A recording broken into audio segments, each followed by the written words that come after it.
अखिल भूमंडलीय सर्व शिरोमणि मुनि समाज के संस्थापक आदि मुनीश्वर योगेश्वर सदगुरुदेव शिव मुनि महाराज की जय।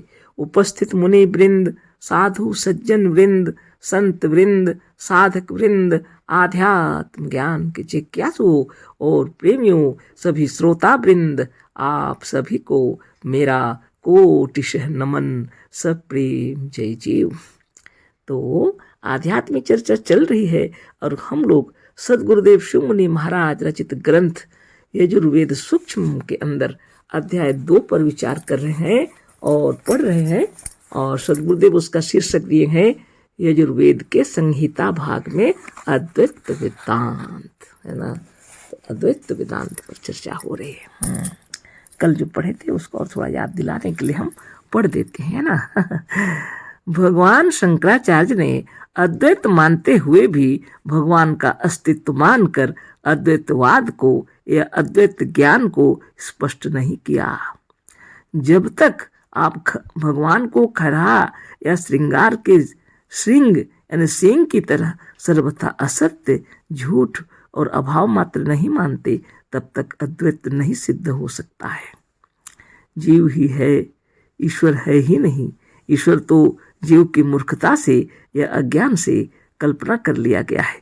ईश्वर भगवान या ब्रह्म का अत्यंत अभाव है, वह है ही नहीं।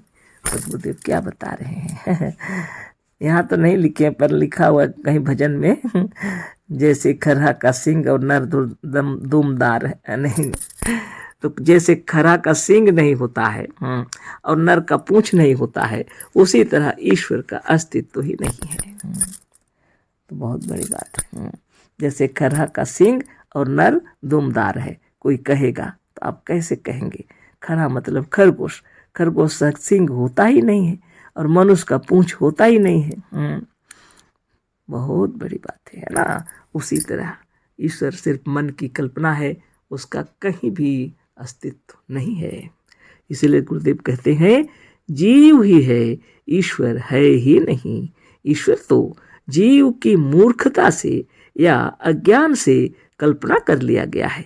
ईश्वर भगवान या ब्रह्म का अत्यंत अभाव है, वह है ही नहीं। तो आगे पढ़ते हैं ना। पर इस बात को शंकराचार्य जी ने स्पष्ट नहीं कहा है। स्पष्ट क्या, उन्होंने तो इस सत्य ज्ञान के विरुद्ध कहा है। शंकराचार्य ने कहा है कि ब्रह्म सत्य है, जीव तो उसका प्रतिबिंब है। बताइए, शंकराचार्य जी क्या कह रहे हैं? ब्रह्म सत्य है, जीव तो उसका प्रतिबिंब है। मतलब ब्रह्म सत्य है और जीव उसकी छाया है। बताइए। अब गुरुदेव क्या कह रहे हैं? यह कहना तो वैसा ही है जैसे कोई कहे कि श्रृंगाल या सियार का श्रृंग सत्य है और सियार इसी सिंह का प्रतिबिंब है। गुरुदेव कह रहे हैं ब्रह्म सत्य है, जीव तो उसका प्रतिबिंब है। यह कहना तो वैसा ही है जैसे कोई कहे कि श्रृंगार या सियार का श्रृंग ही सत्य है और सियार तो यानी सिंह की छाया है। अब बताइए, यह कहना कितना अनर्गल होगा। शंकराचार्य जी के कथनानुसार यह अत्यंत सत्य जीव ही प्रतिबिंब है। शंकराचार्य जी के हिसाब से, उनके कथनानुसार तो जो अत्यंत सत्य जो जीव है उसको उन्होंने प्रतिबिंब छाया बताया। और अत्यंत झूठ, अत्यंत काल्पनिक, जिसका अत्यंत अभाव है, वह ब्रह्म ही सत्य है। अब उन्होंने सत्य किसको बताया?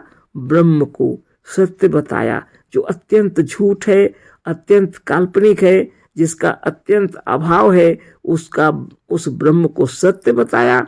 और जो सबसे सत्य है, जो जीव है, जो परब्रह्म परमात्मा है वास्तव में, उसको उस ब्रह्म का प्रतिबिंब बताया। शंकराचार्य का यह सिद्धांत कितना झूठ है, इसे आप खूब सोच लें। शंकराचार्य जी के सिद्धांतों का सारा ढांचा ही सियार के सिंह के समान असत्य ब्रह्म से बना हुआ है। अब सदगुरुदेव कह रहे हैं शंकराचार्य जी के सिद्धांतों के अनुसार तो सारा ढांचा ही सियार के सींग के समान असत्य ब्रह्म से बना हुआ है। सियार का भी सींग नहीं होता। अब बताइए क्या कहेंगे आप? पर वेदों में ऐसा नहीं है।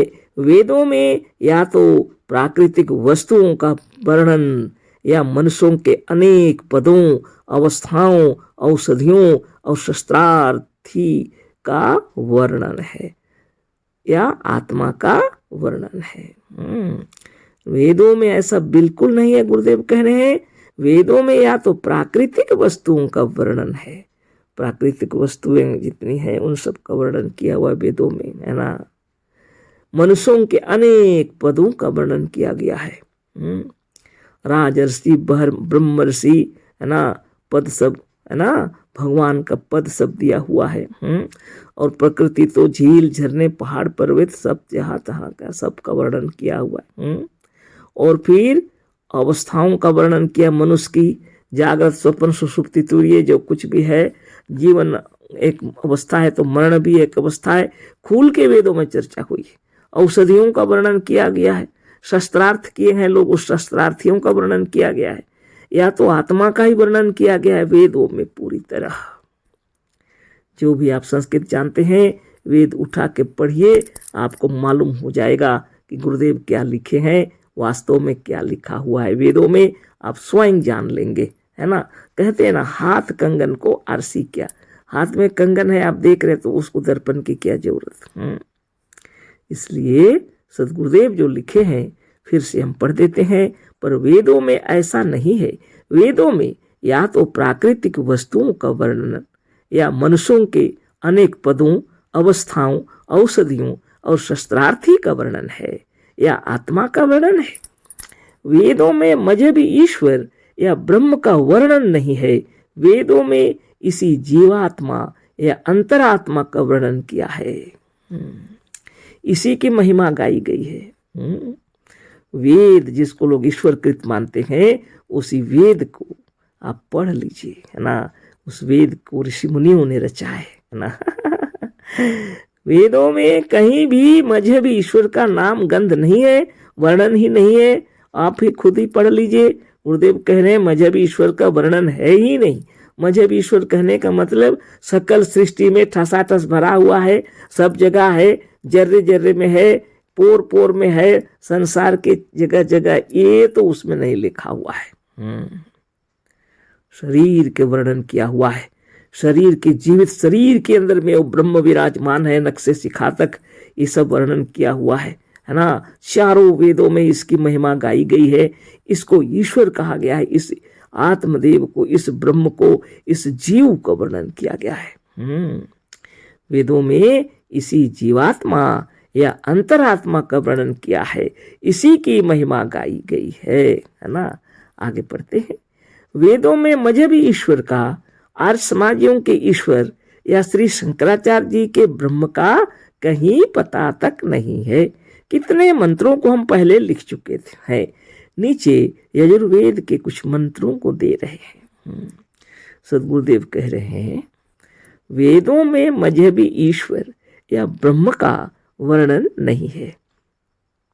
वेदों में इसी जीवात्मा या अंतरात्मा का वर्णन किया है।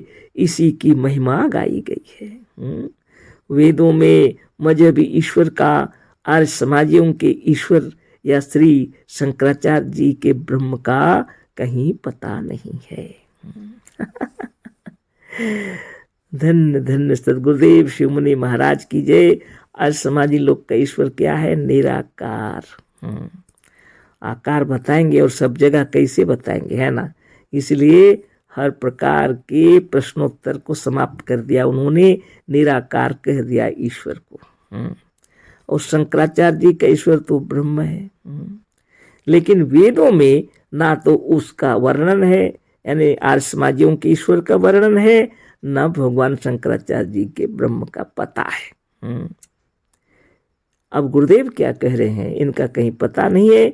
कितने मंत्रों को हम पहले लिख चुके हैं, समझाने के लिए बहुत सारे मंत्र हम पहले लिख चुके हैं, बोल रहे हैं अनेक लिखे हैं ना गुरुदेव, है ना। नीचे यजुर्वेद के कुछ मंत्रों को दे रहे हैं। ऐसे तमाम मंत्र और वेदों में भी हैं।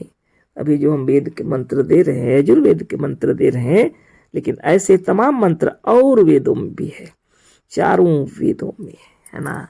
इसी का वर्णन किया है ना। वेद की महिमा ही अपार। आप चारों वेदों के बारे आप जानते हैं ना, कौन कौन से है ना, क्या क्या वेद है बताइए। सामवेद, यजुर्वेद, है ना, अथर्ववेद, है ना, और ऋग्वेद, चारों वेद। इन वेदों में किसी जगह भी इस जीवात्मा को छोड़कर किसी का वर्णन नहीं है। ऋग्वेद, यजुर्वेद, सामवेद और अथर्ववेद, इन चारों वेदों में इसी जीवात्मा का वर्णन किया हुआ है ना। इसको अच्छी तरह समझ लीजिए। अपने जो आप जो हृदय में सोचते होंगे कि मुनि लोग वेदों को नहीं मानते, आप देखिए ये वेदों के रचयिता तो ऋषि मुनि ही है ना। और मुनि लोग क्यों नहीं मानेंगे? इसके अतिरिक्त जो भाष्यकार हुए हैं उन्होंने गलती से उसका अर्थ ठीक नहीं किया। आप बुद्धिजीवी जितने श्रोता वृंद विचार कीजिए, आप ही ब्रह्म है।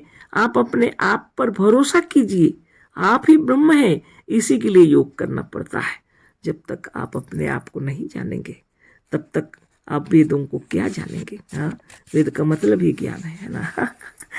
खैर थोड़ा सा मंत्र तो पढ़ ही देते हैं। ऐसे तमाम मंत्र और वेदों में भी है, और वेदों में भी है, पर यहाँ केवल यजुर्वेद के मंत्रों का प्रमाण दे रहे हैं, क्योंकि अथर्ववेद पर सूक्ष्म अथर्ववेद के नाम से लिख चुके हैं और भी ग्रंथ है सूक्ष्म अथर्ववेद। अभी हम लोग सूक्ष्म यजुर्वेद पर बातें कर रहे हैं, तो यजुर्वेद के मंत्र ही देख रहे हैं, गुरुदेव दे रहे हैं। अब नीचे के मंत्रों पर विचार करें। मंत्र निम्नलिखित प्रकार से है। यजुर्वेद अध्याय 40 मंत्र 15 है ना।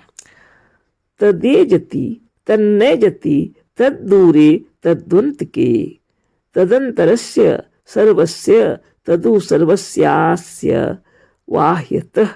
यह है यजुर्वेद के अध्याय 40 मंत्र 15। आप अच्छी तरह वेद को खोल कर देख लीजिए। शब्दार्थ दिए हैं गुरुदेव।